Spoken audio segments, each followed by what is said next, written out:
Jadi, oke, assalamualaikum warahmatullahi wabarakatuh, sobat Tribuners dimanapun berada. Saya lagi bersama Kang Erwin, Dokter PM. Bener ya, Benar, benar. Bukan prank. Bukan prank ya. Saya. Nah, kita akan membahas soal ada surprise sebetulnya buat para fans berat Dokter PM dan Kang Erwin, bahwa sebetulnya di masa pandemi yang sangat menyulitkan ini, Kang Erwin terus melakukan proses kreatif, membuat sebuah lagu, akan rencana membuat single, bahkan akan ada sebuah acara Big Bang-nya Dokter PM Reunion. Iya. Oke Kang, langsung aja, sebetulnya rencana itu seperti apa sih Kang? Ya, kita ngomongin Dokter PM dulu ya. Jadi sebenarnya Dokter PM itu reuniannya sudah mulai terbentuk sebenarnya. Jadi cuman yang tidak bisa hadir itu kan ada Rona, Marshall, Dani sama saya tuh, sama Abun yang vokalis yang digantiin saya di album ketiga. Jadi yang nggak bisa hadir di reunian itu cuma Abun sama Dani. Abun waktu itu dia jadi executive producer kalau nggak salah di salah satu program TV. Jadi nggak bisa ikutan bareng reunian. Terus si Dani sekarang udah jadi ilustrator musik untuk sinetron. Jadi rada susah untuk ikut latihan bareng, ngumpul manggung bareng agak sulit. Ya, agak sibuk. Jadi akhirnya cuma bertiga kita bisa jalan dan satu editional. Nah, 2 kali manggung kita udah coba. Di waktu itu di Hard Rock sama di 90 Festival. Gila.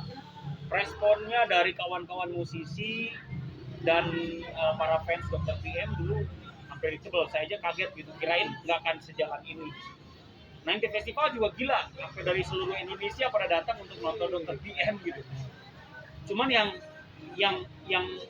memang harus digarap lagi itu sebenarnya kita tuh karena udah lama nggak ketemu, udah lama nggak latihan, jadi harus latihan lagi dan terus membangun lagi chemistry kembali, karena benar-benar udah lama banget, udah 18 tahun loh. Udah ada kado itu. Ya, udah 18 tahun kita nggak ketemu.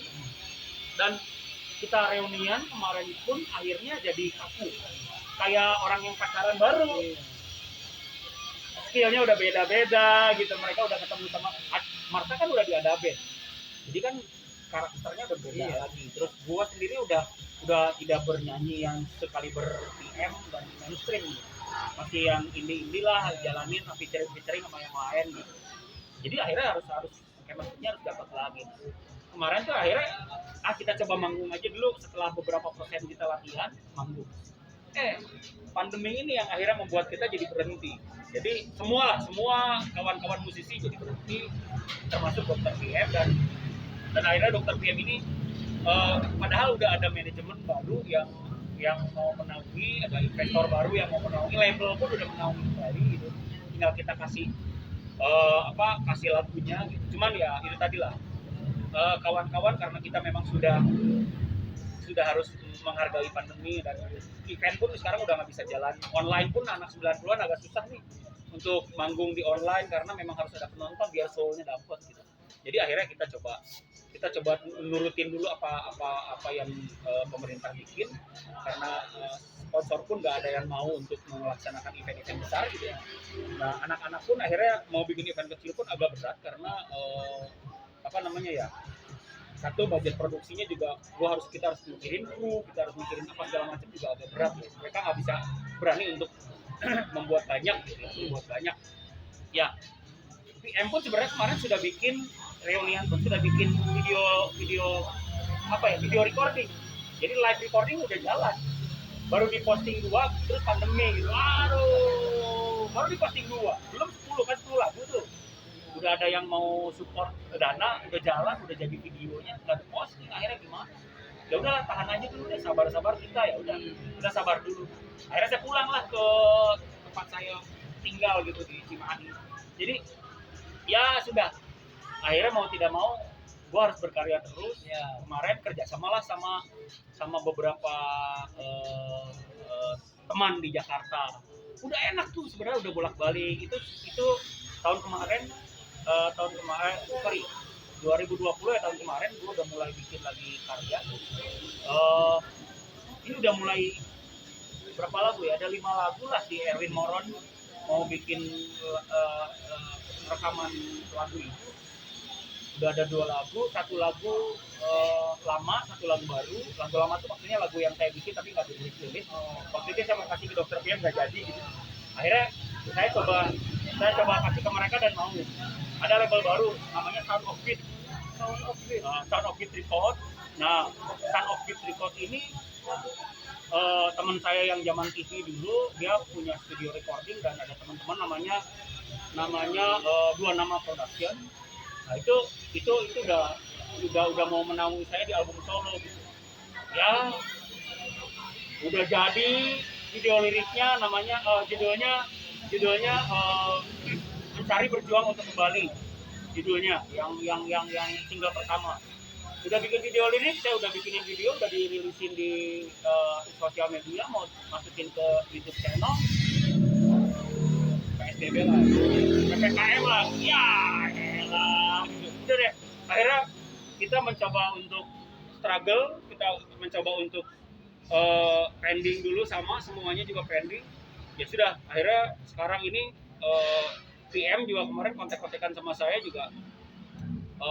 Memang kalau agak diperingan, kita akan berkumpul kembali untuk ngomongin dengan manajemen dan gimana caranya kita harus terusin si project. Rencana kemarin mau bikin album baru sih, album baru Dr. PM, tapi reunian orang-orang yang sudah tua nih bikin lagu lagi gitu.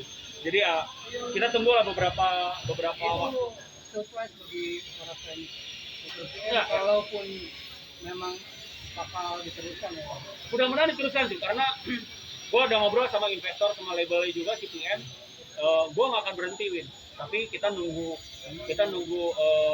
proses yang agak lama ini, kita nunggu diringankan dulu lah peraturannya, biar kita bisa bikin video klip, kita bisa bikin tour gitu.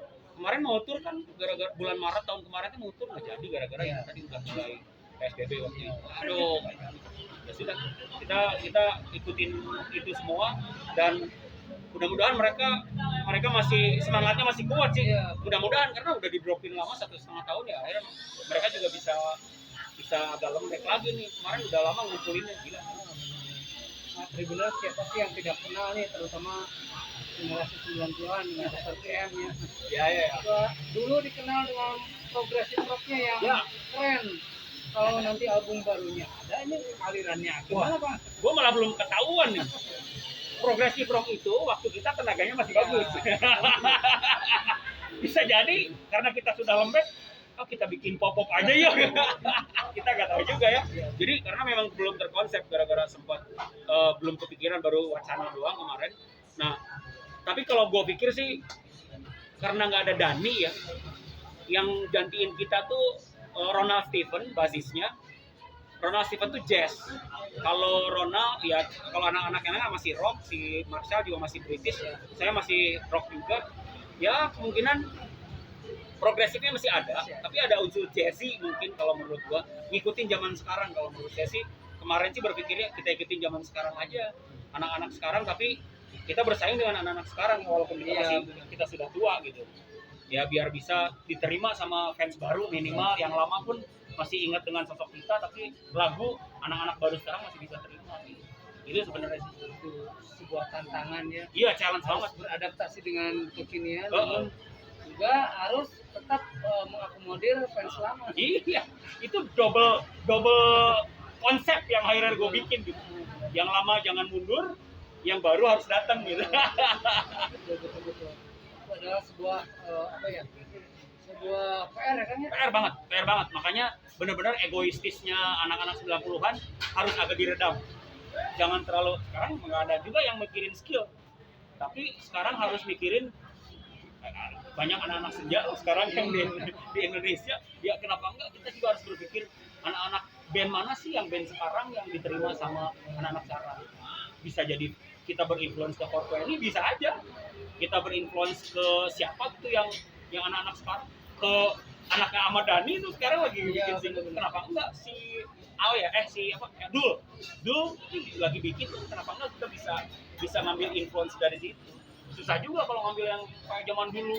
Wah, berat yang sekarang. Tapi yang karena mungkin karakter vokal biasanya atau karakter skillnya musisi zaman dulu masih bisa nempel. Gue masih bisa nempel karakternya. Oh iya, ini si Erwin Dr. PM karakternya begini, nggak berubah. Nggak bisa, masih bisa. Oke, seiring dengan tren pandemi yang mulai turun, mudah-mudahan terus turun dan hilang Ya, mudah-mudahan ya. Apakah Kang Erwin sendiri punya target khusus? Untuk apa nih? Apakah untuk single dan band? Untuk tahun ini apa awal tahun depan?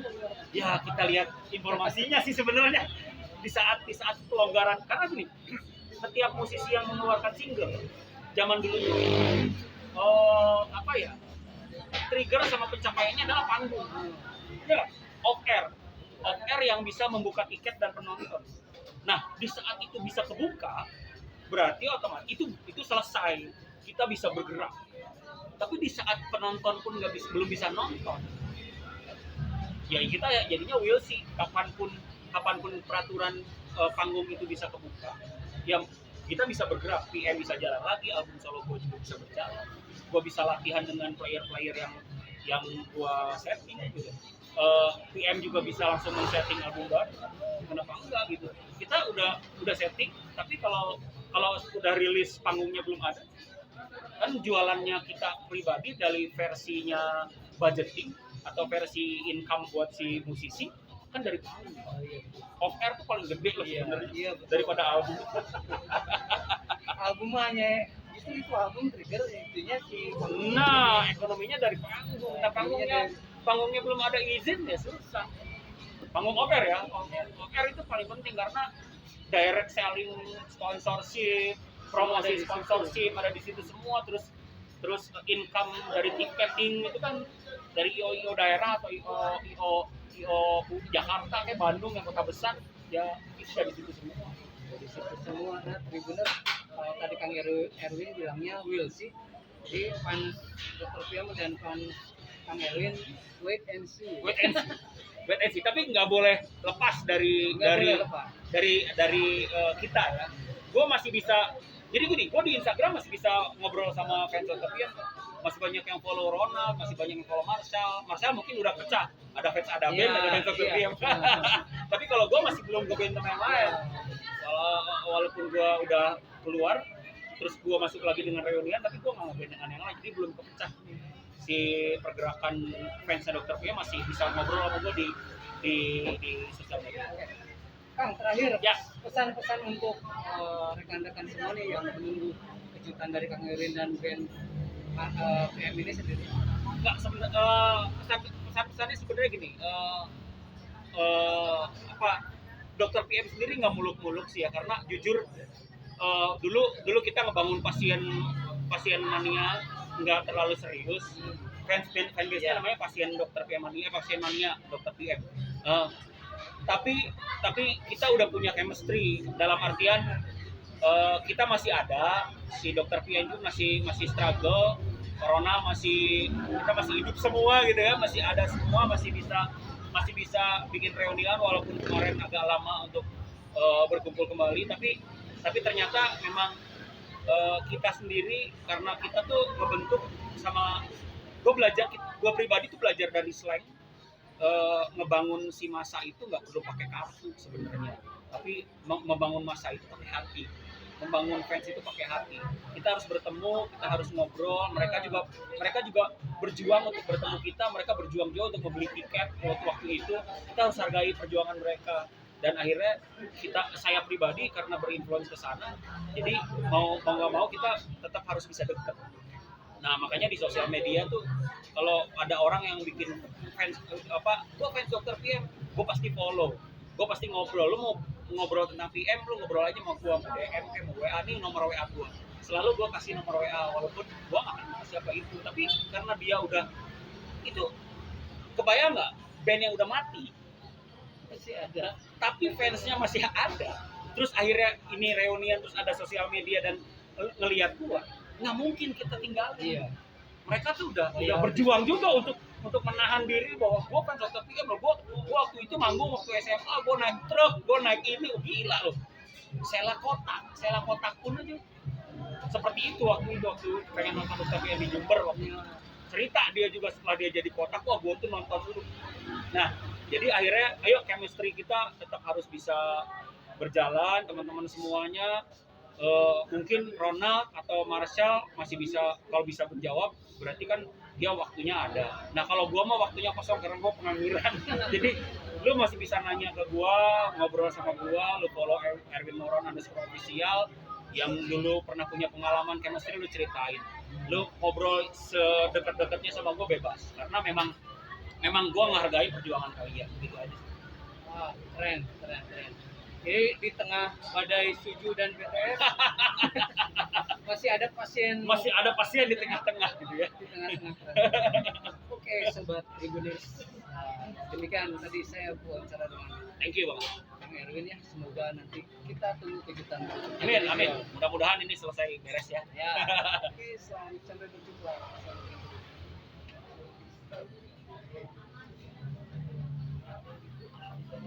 Jadi sebentar akrab soalnya. Kali itu.